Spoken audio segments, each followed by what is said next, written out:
Hello, and welcome to the Alpha Male Podcast. The podcast where we talk about being a man the right way, in the image of God, strong, dominant, brave, what God is calling us to be, and we don't apologize for that. So saddle up, get ready to grow some chest hair, and get ready for another episode of the Alpha Male Podcast. Today's podcast is going to be a little bit different. I guess every podcast is Patreon supported, but this was going to be Patreon contributions. One of the very first episodes of the Alpha Male Podcast, way back in 2018. The world was a far different place, way back in the Jurassic period of 2018. Pre-COVID, pre-Russia invasion of Ukraine, pre-very steep inflation. Back when President Trump was still our president. Back when I was still a private contractor for a 3-letter government agency I won't specify. So I'm going to plug in the original audio for this podcast, Alpha Male Reading List. Then I'm going to go over some new additions and some that the patrons, the people I'm very grateful for and thank God for that they support the podcast, going to put in their suggestions for Alpha Male Reading List. With that, I'll plug in the original bio. If you listened to it recently, if you didn't listen to it way back in 2018, but you recently discovered and listened to it, I guess just skip ahead. Skip ahead to around 24 to 25 minutes in, and that should get you into the new editions. With that, let's do it. Hello. Welcome to the Alpha Male Podcast. The podcast where we talk about being an alpha male in today's world. In this time and culture that we live in, helping us to be those manly men that we're called to be. Today's episode is going to be on the manliest books or a manly reading list. I believe that reading is a manly skill. Spirit, soul, mind, and body, we're given all those things. As men, we're supposed to hone those and make those the most abundant that they can be. Just like we work out at the gym to make our muscles stronger, we also work out our mind. Reading is a great way to expand your mind, to learn skills, to broaden your views, to grow in knowledge. A lot of the manliest men throughout history, also great readers, philosophers. Just like working out and making your body stronger, what you eat is also important. What you feed your body is important. What you feed your mind is equally, if not more important. If you feed it garbage, it's not going to be fruitful. There's nothing wrong with sitting out and vegging out and watching Netflix, on a Sunday afternoon with nothing going on and just zoning out. But that shouldn't be how we spend the majority of our time. There are more productive things to do. And one of those productive things to do is reading. Now, what got me thinking about this today, I was at the bookstore and I picked out 2 new books. Pilgrims Progress by John Bunyan and one of the works of Voltaire.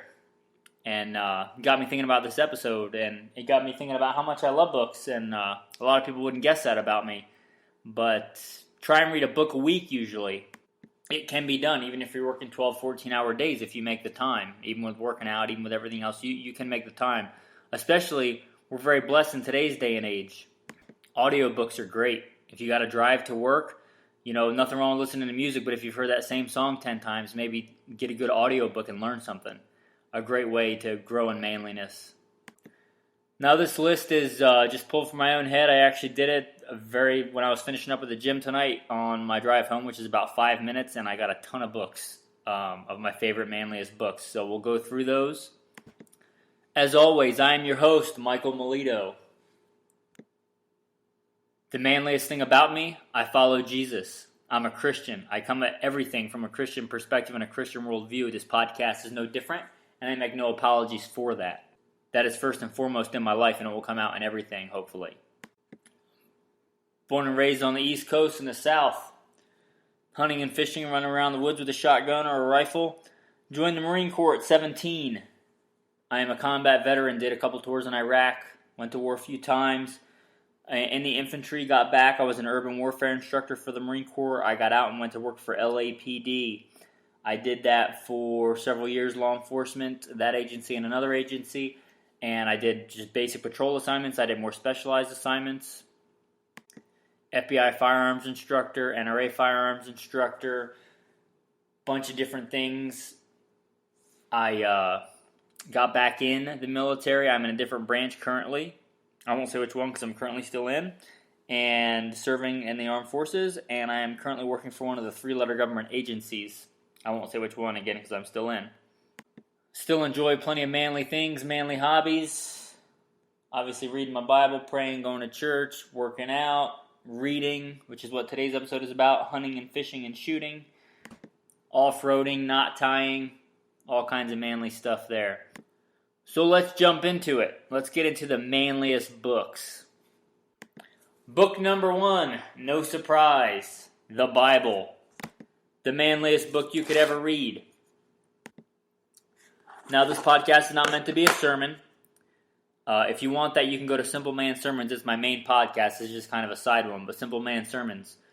But anyway, the best thing you could ever do with your life is become a Christian. I didn't grow up Christian. I didn't come from a Christian background, but I truly believe that. The best thing you could ever do, the most productive thing, the most manliest thing you could ever do is follow Jesus. Even if, though, let's say you're an atheist and you have no desire, no will at all to become a Christian. Doesn't interest you at all. If you're listening to this in America or Western Europe or a lot of places in the world, we live in a Judeo-Christian society. It was shaped and formed by Judeo-Christian values. You will understand the world you live in better and be more productive in this world if for no other reason than to get a historical context of the Bible. Now, I find that a lot of people, when they jump into the Bible, I wouldn't say they make the mistake of, but they make it the hardest possible by trying to read from the front to the back. Now, the Bible obviously is a compilation of books. It is 66 books in the Protestant Bible and more in the Catholic Bible. But they may make the mistake of trying to read all those books from front to back. And they get to Leviticus, Numbers, Deuteronomy, and they just lose steam. So let me give you the alpha male Bible reading plan. Real quick. I would recommend, all the books are good, but I would recommend, especially for knowledge's sake, read Genesis, read Exodus, read Ecclesiastes up to chapter 4 or 5. Skip ahead to the New Testament. I would recommend the Gospels to start with either Luke or John. Both are good. Luke's a little bit more concise, I would say. John is more beautiful reading. And then read Romans. And if you're not a Christian yet, read Romans again, and you'll probably be one. But really, if just for the historical context and the wisdom and the knowledge that you'll gain from it, I would recommend those. Hang on a second, because I got some coffee cooking up in an old school percolator, and I think it's about done, so I'm going to pause this and come back. Alright, moving on. As alpha males, we can obviously learn a lot from other alpha males. So I'm going to list some of the favorite biographies that I've read throughout the years. Number 1, Benjamin Franklin. This man was a manly man. He was a genius. It's been a long time since I've read this book. Years and years. But he invented all kinds of things. All kinds of scientific inventions. More than we even recognize. I want to say from memory, he invented the bifocal. He invented the way we have modern firefighters and police.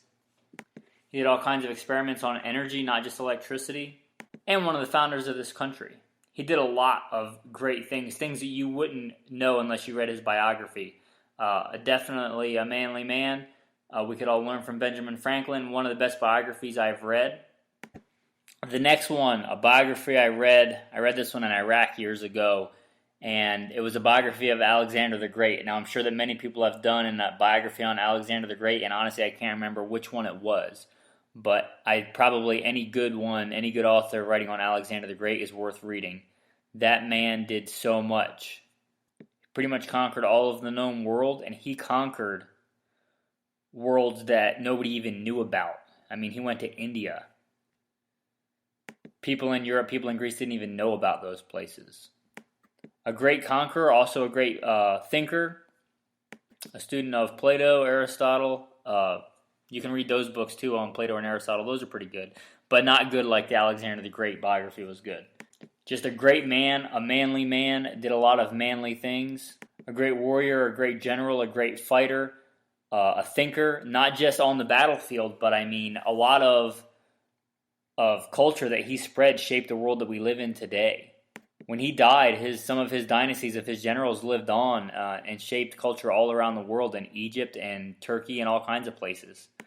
All right, this next book is going to sound a little weird, but I'm putting it on here. It's a great book. When I got assigned reading it in the military, my military unit, this was assigned reading, and it's called Who Moved My Cheese? Yeah, and if it sounds like a child's book, a child could read it. In fact, if you're looking for a book to recommend to a young adolescent, this would be a good one. It's not hard to comprehend. It's not a hard read. You could probably finish it if you're a quick reader in an afternoon. But it's called Who Moved My Cheese? And it is really good. And it, I think, will, if you take it to heart, will teach a lot of lessons about being an alpha male, about being adaptable, about taking responsibility, about recognizing the world around you. 4 characters in it, if I remember off the top of my head. Him and Haw and Sniff and Scurry, 2 men and 2 mice. It's just a great book, and it has a lot of life lessons in it that really probably, I think, will change your life if you read it and apply it. If you're new to reading, if you're like, man, I'm not a reader, I don't ever read, and you want to start with a book, start with Who Moved My Cheese. It's an easy read, it's a quick read, and it will, if you take personal responsibility, change your life for the better. Who Moved My Cheese is a great book. All right, the classics. A lot of books I just read and get rid of, or check them out at the library, but there are some classics that I think you should read, and ones that I keep in the library that are great. So let's go over the classics. That'll be the next section that we go over. Moby Dick.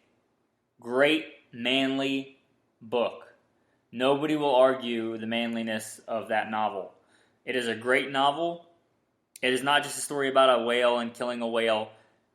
It is a story of man versus nature. It can be a good life lesson about what happens when we let our passions run away with us, when we get obsessed with things, when we let passion override judgment and feelings override reality.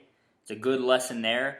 It's a good lesson about having to serve under somebody that's a tyrant or somebody that's oppressive. I'm sure we can all apply that to one point or another in our lives. And it's a great manly story, and I don't know if you knew this, it's based on a true story of the Essex, of an actual whale that was killing ships and attacking ships, a white whale. So a true story. It's loosely based on true events, like the actual captain and stuff like that. It's not, I don't think those are real, but it was based on real events, and the characters in that book are just great. Just the characters, Captain Ahab, Ishmael, just great. It is a great novel. Moby Dick is a great read, a manly read, and a great novel. It is a classic for a reason. The next one recommending is Frankenstein. Mary Shelley's Frankenstein. Now, don't give me crap for this one in the comments or whatever unless you've actually read it. Everybody thinks of it as a classic monster novel. And it is a novel, probably one of the first ones about monsters, but the book itself is so much more than that. It's a beautiful book, and it is the most beautiful love story that I have ever read. And not a love story like Pride and Prejudice or Atonement. It's a love story, not with a man and a woman. It's a love story about a man who is beautiful on the inside. Frankenstein's monster. He didn't ask to be the way that he is. He was created that way. And all he wants is to be loved, and he tries to be loved. And he has many good things on the inside, but nobody loves him for who he is because he's so ugly on the outside, and there's nothing he can do about it. And all he really wants to do is be loved. And society and people, through their ugliness, transform him into an evil monster because of the hardness of their hearts. The society, the culture is the real monster, and they push him to do things that he doesn't want to do because they can't see the beauty and the love that's on the inside. It's about a man, this creature that just wants to be loved for who he is, and he's not. And it's sad, and it's powerful, and it's a great novel, Mary Shelley's Frankenstein. All right, other classics, The Art of War by Sun Tzu. Read it. Any great military general, most of those guys have read it. Most guys that are in any kind of leadership position in the military, it's a mandatory read. Yes, people in the military do read. Going along with that one, lesser read but equally good, is Machiavelli's The Prince. So The Art of War by Sun Tzu and Machiavelli's The Prince. Whether you're a soldier or anything, if you're a man, you're called to be a leader. And those are good books for any leader. I don't agree with a lot of the theological statements and points of view in those books, but the lessons on leadership are timeless. Sun Tzu's The Art of War and Machiavelli's The Prince. Moving on into the classics, one of my favorite authors as a young man, and I don't read it much anymore because I think I read all his books when I was a young man, but Jack London wrote Call of the Wild and White Fang. Both those books are good. A lot of people read White Fang because the title sounds cooler, honestly. But Call of the Wild, in my opinion, is better. But my favorite book of Jack London's is neither one of those. He wrote a novel called Sea Wolf, and it is great. About an evil, tyrannical sea captain. And it's called Sea Wolf, and it is very good. He also wrote one about the War of the Roses in England. I don't remember the name, but I'm sure you can find it. But Sea Wolf, Jack London, great book. All his books are classics, but Sea Wolf is my favorite and kind of underrated. The next one is a classic, or rather the author is a classic. This is a short story. So again, if you're a new reader and you're looking for something to dive into, this is a short read. It's a short story. I wouldn't even call it a novel. You could probably read it in 2 hours, maybe less. It's been a couple years since I've reread it. But it is from Nathaniel Hawthorne. He is the one that wrote The Scarlet Letter, which is very famous and also a good book. But this one is a great book. It's called Young Goodman Brown.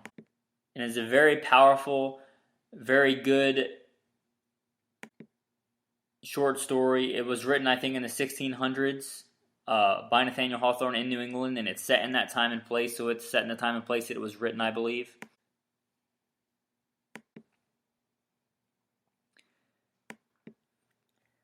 Anyway, Young Goodman Brown is a great short story set in the 1600s in New England. A man goes on a journey through the forest. I won't spoil it for you, but it's a great book about staying on the right path and walking the hard road, even when nobody else does, even when it would be easier to do the wrong thing, but you stand up and do the right thing. And I won't ruin it for you. It's a sad ending, but it's a great, great read. Young Goodman Brown, Nathaniel Hawthorne. This next one uses a transition. I don't know if you... Oh, wait. One more in the classics. Edgar Allan Poe. If you're not into poetry, but you want to kind of broaden your horizons, and you're kind of a manly man, you might like Edgar Allan Poe. He's got a lot of good poetry. They're all short, fairly short. I guess long as far as poems go, but short reads. But the combined work of Edgar Allan Poe you can usually find in a book, and they are great if you just want something to read in an afternoon, every night, a couple minutes before you go to bed. Edgar Allan Poe, a classic. The next one, kind of transitioning, I would call it a modern classic. It is a great book. It scared me even when I was a Marine in Iraq getting shot at. I had to put this book down and read it in the daytime instead of at night. That's how scary it was. And if you've seen the movie, it's not as scary as the book. If you've got a good imagination and you read this book, it is terrifying. And that book is Stephen King's The Shining. And it is great. It is a great read. Since we're on Stephen King, another great book of his is The Stand. The Stand is a great book. Another one we'll put in the modern classics. This one was mandatory reading after we got out of combat in the Marine Corps. In my unit, at least, it was mandatory reading. And it's lost my train of thought there. I couldn't think of the author. But it's On Killing by Dave Grossman. I've read a couple of his books, but On Killing is the classic one. It's Dave Grossman, On Killing. Alpha male book. I recommend that you read it. Even if you're not a soldier, haven't been to combat, don't plan on it. We live in a society where we've been at war for 15 years. Sometimes we forget that. There's men and women every day over there fighting, and it might help you to relate to them better if you read that book. And if you have been over there or you are in that capacity, military, police, anybody like that, it's a great book, and I recommend that you read it. All right, moving on to the classics, just ones that are my favorites, that are great books that aren't probably classics. This one is called The Long Walk. There's I think more than one book called The Long Walk, but this one is an actual, I didn't include in the biographies because I consider it more a story, but it's called The Long Walk. It's a true story of a man who's falsely accused by the Russians of being a spy. They imprison him in Siberia. He escapes and walks from Siberia to India. It's a true story. He escapes a prison camp in Siberia and walks to India. It's called A Long Walk, and it is a great, great book. Whatever obstacles you think you have in life, whatever hardships you think you have in life, you read that book and it will put it in perspective. My next two very manly books kind of go together, not written at the same time by the same author, but especially if you're a hunter and you like that kind of stuff and wilderness stuff, one is called Death in the Tall Grass, or Death in the Long Grass, by Peter Hathaway Capstick. He was a hunting guide in Africa, and he talks about his stories of hunting in Africa, and it is a great read. And he was actually an actual guide, so they're true stories as far as I know.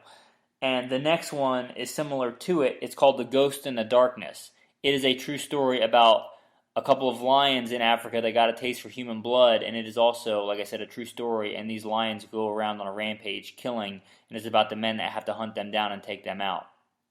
So, again, Death in the Tall Grass, Peter Hathaway Capstick, and The Ghost in the Darkness, and that was on my bookshelf. Let me look who wrote that. Dewey Graham wrote that one, Ghost in the Darkness. The next category is going to be stuff I've read recently in the past year. I'll go through my history and we'll see anything worth mentioning in there. Another very manly book that I've just got on, anything by Dalton Fury. He was a Delta Force commander, a Special Forces commander turned author, and any of his books are good. His really famous one is called Kill Bin Laden, but I enjoyed those reads. They're very good. Along those lines, Tom Clancy's Rainbow Six is pretty good. Read that a long time ago. Another one recently read that was really, really good. It's called The Living, and it's about, I'm sure there's more than one book called The Living. This one is about the settling of the Puget Sound by settlers, which is what modern day Seattle is, but when there was nothing there, and the first white people came and interactions with the Indians, and it shows sometimes they had great camaraderie and got along, and sometimes they butted heads and they killed each other on both sides, and just how they lived and the struggles that they went through. That was another great book called The Living. The Lord of the Flies. I just read that one again recently. I left it out of the classics. I should have included it. The Lord of the Flies. Great book. Very manly. Talks about young men and what we do if we're left to our own devices. Alright, and doubtless I've left a lot of really good manly books out. The one I'm going to close with is one, shout out to Sergeant Hartman. He had me read this one with him. And if you're familiar with the show Parks and Recreation, the guy on there, Ron Swanson, he's also an author, and he wrote a book about manly men and what we can learn from these manly men, and the book is called Gumption. And if you're looking for a more modern alpha male book, it's very good. It's from, I don't know the guy's actual name, but Ron Swanson, and the book is called Gumption. And it's about general manliness, and it's a good read. Alright, I hope you've enjoyed this list of manly books and manly titles, and please, guys, one of the reasons I did this, I would like for you guys to comment. If you're on iTunes, it's easy. Just scroll down, just tap the little stars on there, and give it a rating, and then list, please, if you disagree with any of those books, or more importantly, if you have books to add. I am always looking for good books to read. So if you're like, oh, I can't believe you left out The Hobbit, or fill in the blank, then please leave that. Or if you have a book that you want to recommend so other men can look at it and read it, let me know, because I'm also looking for books to read. I'm also looking for the next book to read after I finish Pilgrims Progress, which is what I'm reading right now. So, please leave comments on this episode, guys, for everybody, for our sake. We're a community. We're all trying to be more manly men. So if you got good manly books to read, please recommend them. Alright, until the next episode, stay strong and manly. Alright, Alphas, are you ready for the new additions to this reading list? And a caveat, when I say I read these things, I might not read them word for word, letter for letter. I might read the highlights, I might read the cliff notes. Just like when I say I read the Bible every day, I don't sit down and read the Bible cover to cover every day. I don't think that that's possible. When I say I read these, I likely read them for highlights, read them for sections that I like. For instance, I'll talk about a book on dog training when it talks about dogs living in the city. I might skip that section because I don't live in the city. With that, let's get into my new picks, then the patrons' new picks, and then a special treat for you guys if you stay tuned till the end. Alpha female reading lists from my beautiful and charming wife. Number 1 is still the Bible, but we already covered that. Another one is going to be Guerrilla Gunfighter I guess this would be Volume 2, Preparedness Rifle and Carbine by John Mosby. I'm sure the first edition is great, that's on handguns, but I haven't read that one yet. This one is awesome. There's one or two lines alone in here that I've highlighted that make it worth the price of the book several times over. Anyway, that's Guerrilla Gunfighter by John Mosby. And again, I've read Volume 2. I'm sure Volume 1 is probably equally as good. The next one is Sir John Glubb's The Fate of Empires. To be technical, I think this is technically an essay, but it's more like a short book, what we would consider a short book, a short novel today. And it is a comparison of empires throughout history and how they have a very similar life cycle, whether that was thousands of years ago, hundreds of years ago, or the present time. And when you read it, it is uncanny when he talks about the age of decadence and the pop singers they had in ancient Baghdad and how cultures move away from really valuing bravery and manliness, and that they get into valuing fame and money more.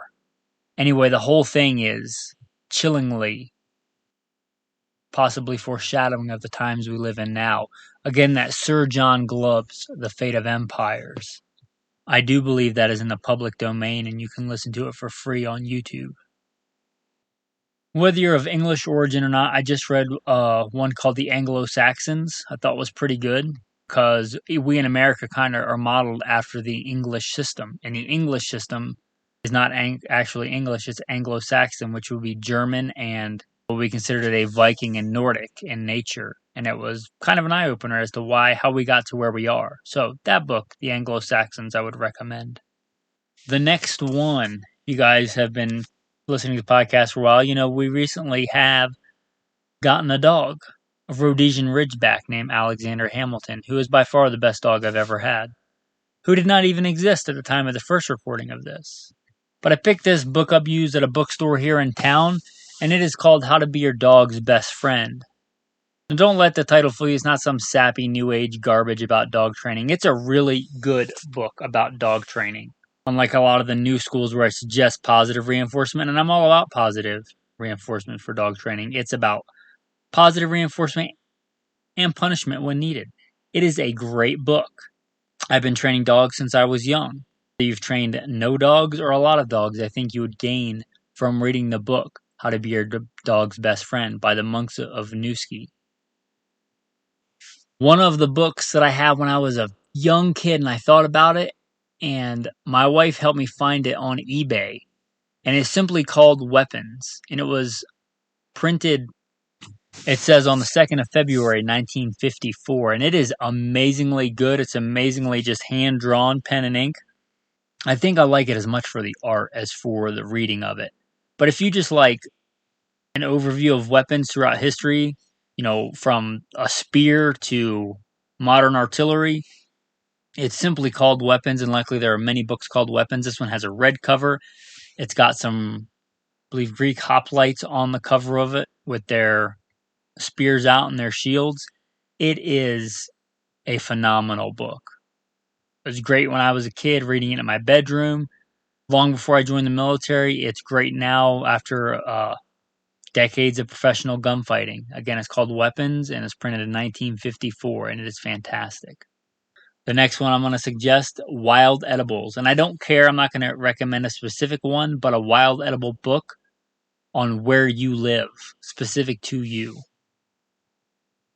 I don't have to tell you if you've lived through the last couple of years between when this first episode came out and when this one is being recorded, that the world can change rapidly. Watch and be ready. Don't always assume you can go to the grocery store. Don't always assume the grocery store is going to have food. Can you feed yourself? The wife and I went out foraging today, and that didn't turn out the way we thought. And although we did get food, it was, we'll tell that story another time, but it was more than we bargained for. But it's good to be able to go out in the wilds and get food. So a wild edible book on wherever you live, whether that's the United Kingdom or the southeastern United States or the southwest where we are, I think you should have that resource book. The last one of my recommendations that I'm going to talk about today is a book called Patriots. If you are into prepper post-apocalyptic fiction at all, Patriots, that is, if I can enunciate.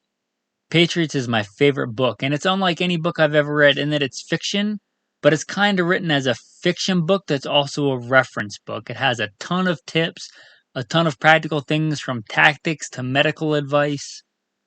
Again, that's John Wesley Rawls' The Patriot, or just Patriots by John Wesley Rawls. It is a fantastic book, a great read. I don't know how many times I've read it, but it is fantastic. If you like it all, the prepper fiction, post-apocalyptic, anything in that genre, I think you'll really like the book Patriots. I suggest if you haven't read it, that you give it a read. Okay, so for the Patreon suggestions, a majority of these come from, I'm just going to say Pat, because I don't know that he wants me to give out his full name, but Pat. He says, so my everyday Bible is Every Man's Bible, New Living Translation version. For deeper studies, he likes a MacArthur Study Bible. He suggests a book called Becoming a Man of Unwavering Faith. Another one called The Minuteman by Jason Cruz. And finally, in that genre, The Resolution for Men. His next books, and this is one that I actually own, and I can second that it's a fantastic book. It's the Gun Digest Survival Guns book. I think it is a fantastic resource, and although there's been a lot of new guns that have come out in the last couple of years since that book was written, it's still a fantastic book and a fantastic resource. His next pick in that genre is When All Hell Breaks Loose by Cody Lundin. I've heard of Cody Lundin. I don't have a TV, so I'm not super familiar with him, but one of the patrons recommends that book, so it's probably good. Pat also recommends Louis Auerbach, and I may be mispronouncing the author's name, but Tactical Reality. Also Combat Handguns, and there's a bunch of editions, but Pat says that Combat Handgunnery, 3rd edition, is in my opinion the most informative of the 7 editions. And again, if Pat has read all 7 editions and he says that one's the best, then I have no reason to doubt him. He also lists some good reference book for medical. He says he used to be an EMT and Backpackers 9/11 Wilderness and EMT Pre-Hospital Care. He also relists some books that we went through in the original episode. Who Moved My Cheese, still awesome. On Combat, good. And The Long Walk. Again, if you haven't read that, you really, I think, should read The Long Walk. It is a great book. And Steve, another one of the patrons. This was actually number 1 on my list, but I took it out because he recommended it and neither one of us saw each other's lists until we had already put it on there. So that should tell you it's a doubly recommended. And it is To Ride, Shoot Straight, and Speak the Truth by Jeff Cooper. If you don't know who Jeff Cooper is, he is responsible for a lot of the things we use today in the modern shooting world, as far as like the safety rules, the awareness color condition codes, if you've ever heard of those. So many things we do today that we don't even think about originate with Jeff Cooper. And he's written many books, and I have read at least parts of this book, To Ride, Shoot Straight, and Speak the Truth by Jeff Cooper, and it is a good book. So I would likewise recommend that, and it's recommended from a patron who has studied Jeff Cooper, I think, in far more detail and depth than I have. With that, men, you're in for a special treat. My super smart and super fine wife that I've been blessed with, Christy, is going to give you her list for top books. Hi, everybody. I'm very nervous and not very good at podcasting. No, that's not very alpha. You take charge of that microphone. You're like a boss. Okay, so I had a list typed up, but it somehow got deleted, so I'm going to have to do this from memory. I do have on my list also The Long Walk, The Trek to Freedom. It's a phenomenal book, so if you haven't read it, that's your 3rd recommendation so far this hour. The next book I have on my list is actually a book that I recommend to everybody. It's called The Gift of Fear. It's by Gavin de Becker.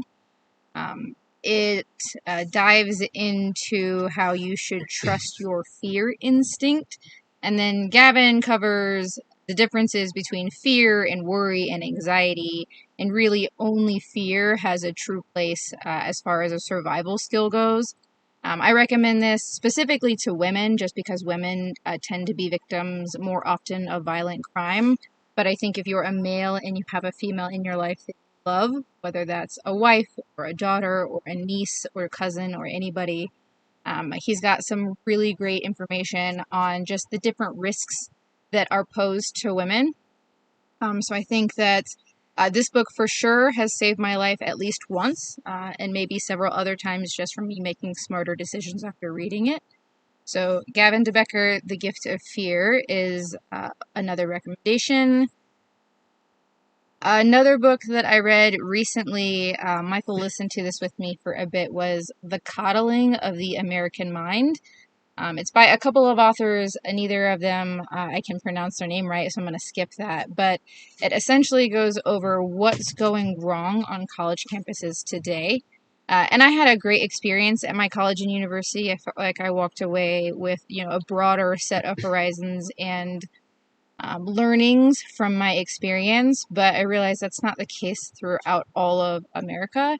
And there's been a lot of, cancel culture and speakers being kicked out of college campuses and just very odd things going on. So the book basically goes over how we've had these really good intentions that have turned into bad ideas that are now setting up a generation for failure. So it goes over a little bit of where we went wrong and how we can correct course. And this is written by, I think, one professor and then one individual who's very protective of the First Amendment rights. So The Coddling of the American Mind is another recommended read. A third recommendation is, definitely Michael's favorite, Marie Kondo's The Life-Changing Magic of Tidying Up. Yeah. I'll hold your breath on that. It's a quick read. Marie Kondo basically goes over the organizational strategies that she's tried in her life before she ended up on the Marie Kondo method, where essentially she teaches you to only hold on to the things in life that spark joy. So I'm sure many of you know at this point that Michael and I both live tiny, so that means getting rid of a lot of possessions that don't really mean anything to you. Both Michael and I lived in larger houses at one point in our lives. We had lots of rooms filled with lots of things that didn't mean anything to us, and now we live in a much smaller space. And while this is not the lifestyle for everybody, I do think it would benefit each person to go through their belongings to figure out why you hold on to some things, what things used to serve you but no longer serve you that you can get rid of. And again, just kind of analyzing what you keep to make sure that it does really bring joy and happiness to your life. Another book is going to be Love Languages. So this is, I think, going to be my last recommended book. It's a good one. Thanks. Yeah. Thanks. So this is a book that I had heard of for a few years before I ever actually slowed down and picked it up. Love Languages, if you listen to it on an audiobook, it's like less than 5 hours long, so it's really not that big of a lift. But essentially, it goes over the different ways that you communicate, right? So for me specifically, my love languages are quality time and physical touch, which means in the beginning of a lot of relationships, right, we spend all kinds of time together, we go on lots of dates, there's lots of physical connection, so I feel very, very loved. And then as relationships go on, you go back to your normal routines, you get a little busier, so I have a tendency to feel less loved in relationships unless you specifically carve out things like quality time and make time to do things like my hand or other physical touch things. That's very different than the way that Michael communicates, right? Michael is very verbally affirming, but he can tell me I'm beautiful all day long. It doesn't make me feel loved in the way that makes him feel loved. So different ways that we communicate, again, different love languages. I think there are 5 total. So learning not only what your love language is, but what your partner's love language is allows you to just better invest in the relationship. So whenever things start getting a little rocky, it's a book that Michael and I will read together or listen to together again, just to make sure that we get back on the right track and prioritize what the other one needs. And those are all of my recommended reads. Thanks for listening. Well, thanks. Thanks for listening to this episode of the Alpha Male Podcast. Hope it's inspired you If you are sitting there checking out Instagram or Facebook and you haven't read something today, you're wrong. Put it down and go read something. My wife came up with a good tactical tip. We're trying to come up here and think of one. You might think that I have this great grand plan of all my podcast episodes, but I generally think of most of the stuff off the cuff. Obviously, I had a list for today, but this tactical tip, poison ivy, don't get it. You're welcome. No, but speaking of wild edibles, if you don't know how to spot poison ivy, poison oak, things like that live in your area, leaves of 3 that are generally very shiny, a lot of times have little vines that look like they have disgusting little hairs coming out of them, attaching them to a tree. It doesn't have to be that way. Like a shiny 3-leaf plant. If you think it's poison ivy, go around it. Leave it alone. Don't touch it. If you do touch it, try and wash it off with some cold, just regular water. Then wash your clothes and things like that. But if you don't know what poison ivy looks like at this point in your life, go look it up and stay away from it. And if you do end up getting the nasty sores and blisters, one of the things that I did for my wife when she got really bad poison ivy, make like an oatmeal paste with just regular oatmeal, not any of the crazy. I guess it would matter if it was like peaches and cream or something. But just regular old plain oatmeal. Make it till it's like a thick paste, thicker than you would eat it. Like you got to spread it on with a knife like it's peanut butter. And then spread it on the infected area. And it really does help with the pain and the stinging and sucking some of that poison out of there. And then obviously don't eat it afterwards. But that's a tactical tip of the day because it is springtime and it's nice outside and a lot of us are getting outside. I have been hiking this week. I believe I saw some poison ivy and stayed away from it and told the wife to stay away from it. So there's your tactical tip of the day. I will do a tactical verse of the day, but I'll also do, in addition to that, a tactical quote of the day. Remember how we said it all starts with the Bible. That's the number 1 book. It is your instruction manual for life. It is a love story from God to you. This quote, education is useless without the Bible. The Bible was America's basic textbook in all fields. God's word contained in the Bible has furnished all necessary rules to direct our conduct. Noah Webster. Tactical verse of the day is going to be Proverbs 9. The fear of the Lord is the beginning of wisdom, and the knowledge of the holy is understanding. Men, thanks for listening. Have a blessed day. Don't forget to check out goodshepherdtraining.com. If you like this episode, if you thought it was worth $1, if you don't have a Bible, save up and buy a Bible first. But if you want to contribute and help, because these are not free to produce and put out, if you want to support and be a part of the tribe, like I said, this largely came about and redoing this because of the patrons and the patron suggestions today. If you want to be a part of that inner tribe, that inner circle that gets to talk with each other, gets to talk with me on a regular basis, ask questions, iron sharpens iron. And just really, if you want to support the podcast, go to goodshepherdtraining.com. There's a Patreon link on there. For as little as $1, you can support the podcast. If you have it in your heart to give, give. And if you don't, and don't feel guilty about it. My God supplies all my needs. Anyway, again, that's goodshepherdtraining.com. Men, get out there, be strong, prove yourself a man, and have a blessed day.